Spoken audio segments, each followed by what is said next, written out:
হ্যাঁ টোটাল বল, কোথায় আছিস? আচ্ছা আচ্ছা, ঠিক আছে, আমি এক্ষুনি আসছি।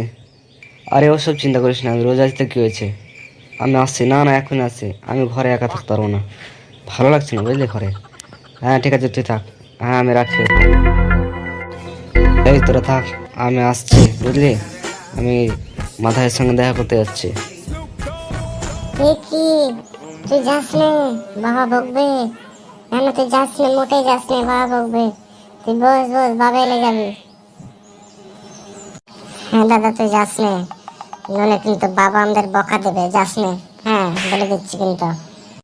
এ বকিস না তো, চুপ থাক, আমি গেলাম, গুড বাই।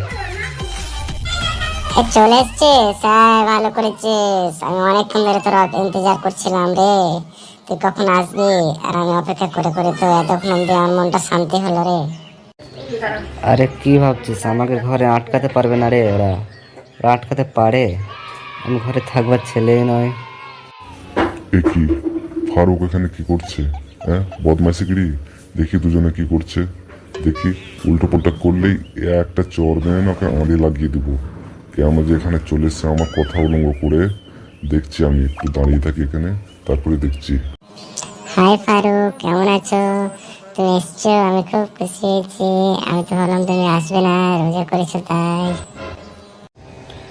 না না মোনা ডার্লিং, আমি কখনো থাকতে পারবো না তোমাকে ছেড়ে। হতেই পারে না আমি রোজা করলেও এখানে আসতাম। আরে কে কি করবে? কেউ কিছু করতে পারবে না।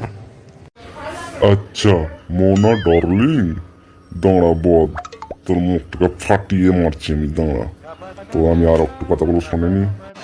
আমি জানতাম তুমি এটাই বলবে, আমি খুবই খুশি হয়েছি। এ কি বলছিস ফারুক? তোর বাবা তো জানতে পারলে বাস ফাটিয়ে ফুটিয়ে মারবে তোকে রে। না না, আমি তোদের সাথে নেই রে, নেই, নিলে কিন্তু রেহাই নেই একদম। এই বদ, তুই আমার কি বলতেছিস? ভয় করিস নাই। হ্যাঁ, আমি তোর বাপ বটে রে। তোকে এমন পেঁদা পেঁদাবো না, দাঁড়া। নে, এবারে সহা। এবারে দিচ্ছি তোকে আমি ঢাকি টিকিট করে। বাবা, আমি ভুলে গেছি, আমি আর কোনোদিন এসব বলবো না। সত্যি বলছি, আমি আর কোনোদিন কিছু বলবো না। পালা। পালা রে, বাঁচতে চাইলে পালা, পালা রে, পালা।